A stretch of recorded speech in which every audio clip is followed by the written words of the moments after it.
ये है गोशाए आफियत। अलबत्ता यहाँ आफियत आटे में नमक के बराबर भी नहीं मिलती। सच पूछे तो इस घर को अधूरी मोहब्बतों का मस्कन कहा जाए तो गलत ना होगा। टूटी जल गई। क्या कर दिया, टोस्ट जला दिए सारे। ओफो, जल्दी जल्दी हाथ चलाओ। तुम्हारे ये नाश्ते के चक्कर में ना अगर भाईजान दफ्तर से लेट हो गए तो तुम तो पतली गली से निकल लोगी और मुझे चौराहे पे खड़ा कर हफ्तों तक ना वो ताने देते रहेंगे। अब जल्दी जल्दी करो, मैं देख कर आ रही हूँ। जी जी। वालेकुम अस्सलाम, जीते रहो। अरे भाई, अल्लाह बख्शे ताबी के अब्बा को, बड़ी जल्दी थी उनको ऊपर जाने की, खुद तो निकल गए और मुझे छोड़ गए इस गोशा आफियत में। मिल ही ना जाए कहीं मुझे आफियत। और ये है हमारी निग्गो आपा, हमारी बड़ी बहन। 25 साल पहले अरेंज मैरिज हुई जिसे उन्होंने लव मैरिज में बदल दिया, मगर शायद उनके मजाजी खुदा इतनी मोहब्बत बर्दाश्त न कर सके और उनसे जान बचाकर लंदन अमेरिका नहीं, सीधा इन जवानी में ऊपर निकल लिए। भाईजान की तरह ताने ना देना। अभी अपनी अधूरी मोहब्बत और एक अदद निखट्टू बेटी को लेकर इस गोशाए आफियत में रहती हैं।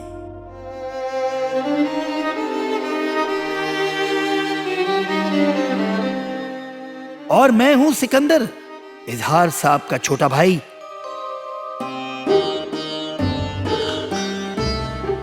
मोहब्बत की कहानी तो मेरी भी अधूरी रह गई। कई साल पहले अपनी पड़ोसन को दिल दे बैठा, मगर हाय रे किस्मत, लड़की के पहलवान भाई ने रेड हैंडेड पकड़ लिया और मेरी बैंड बचा दी। कुछ हड्डियां उन्होंने तोड़ी और कुछ इजहार साहब ने तोड़ दी। उधर लड़की के घर वालों ने शहर ही छोड़ दिया। तब से मैं मजनू बन के रह गया हूँ, लेकिन मेरा कंट्रोल मेरे हाथ में है।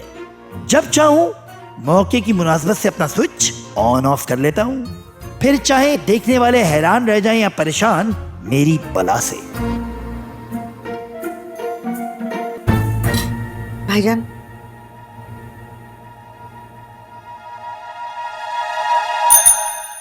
बाकी सब लोग कहाँ हैं? वो बच्चे दोनों तो रात भर। अब ये मत कह देना कि रात भर पढ़ते रहे।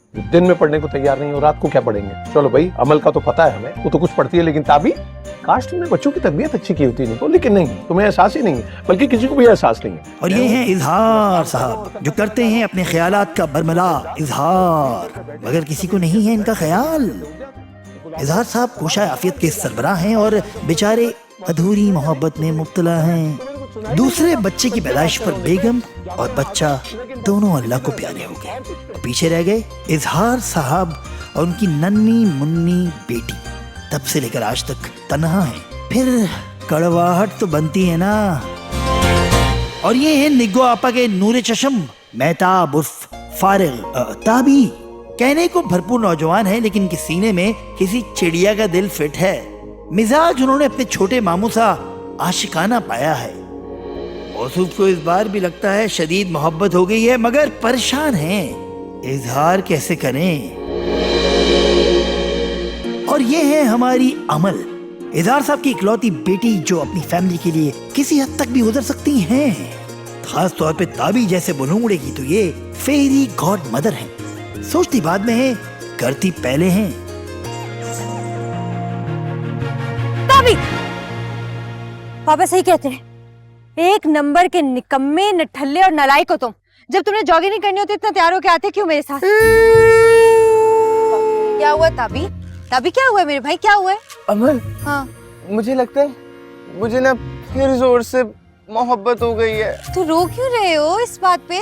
डर के मारे, अगर इसने भी दूसरी लड़कियों की तरह रिजेक्ट कर दिया तो कोई बात नहीं, फिर हम एक और लड़की ढूंढ लेंगे, एक और मोहब्बत कर लेंगे। नहीं ना अमल, मुझे लगता है ये ना मेरी मोहब्बत का आखिरी स्टेशन है, मगर ये बात मैं इससे कह ही नहीं सकता। दिखाओ ये। तभी इसका तो मसला ही कोई नहीं, ये तो मेरी दोस्त है। मैं इस तक पहुंचाऊंगी ना तुम्हारी मोहब्बत का पैगाम। तभी इस दफा तुम्हारी मोहब्बत की कहानी पूरी होगी। कैसा? पक्का? पक्का। ऐसे ही रोना था मेरा भाई। चलो चलो उठो उठो उठो उठो। घर चले ना, जॉगिंग करें जिस नहीं जॉगिंग आ जाओ। वैसे तुम कभी जॉगिंग करते क्यों नहीं हो मेरे साथ, पहले मुझे ये बताओ। मेरे बाजुओं में दर्द होती है ना। हाँ ये अच्छा, चलो उठो उठो ना, उठो उठो उठो। ताबी, वरना बात नहीं करूंगी। चलो चलो चलो। मैं तुम्हें बता रही हूँ, आजकल की लड़कियां ना फिट लड़के पसंद करती हैं। और अच्छा है ना। अब देखते हैं ये मोहतरमा ताबी की अधूरी मोहब्बत को पूरा करने के लिए क्या करने जा रही हैं। इस कोठी का कोई नाम नहीं है भाई, क्योंकि इसमें बड़े नामी गिरामी लोग रहते हैं।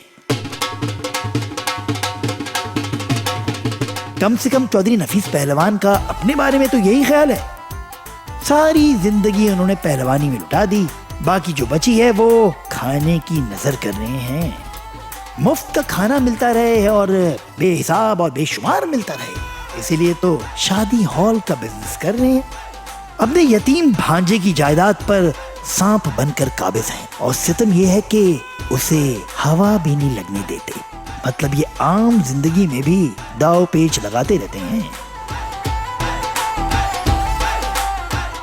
हसीना जी असली डिश तो लेकर आए हैं। ला रही हूँ। और ये है हसीना नफीस, पहलवान जी की बेटर हाफ। अब ये तो नहीं पता कि बेटर है या नहीं, मगर अक्सर बेटर जरूर हो जाती हैं। उनका मानना है कि दौलत है तो नजर भी आनी चाहिए, इसलिए तो हर वक्त ज्वेलरी की दुकान बनी रहती है।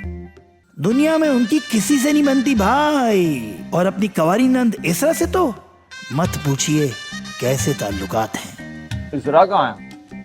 होगी यहीं कहीं, कर रही होगी हमारे खिलाफ साजिशें। इसरा बेचारी मोहब्बत की मारी इसरा अब तक कवारी है। जवानी में मोहब्बत कर बैठी, मगर पहलवान भाई ने बेचारी के आशिक पर अपनी सारी पहलवानी आजमानी और बहन को लेकर रातों रात शहर भी बदल लिया। और इसरा ने अपनी सारी मोहब्बत अपनी मरहूमा बहन के बेटे अजलान पर निछावर कर दी।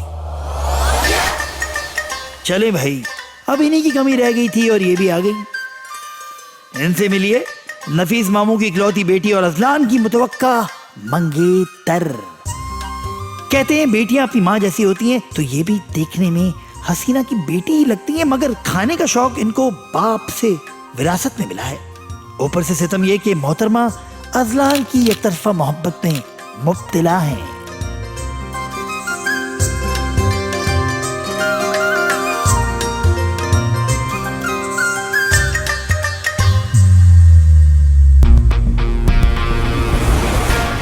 इनसे मिलिए, ये है हमारी कहानी के हीरो मिस्टर अजलान।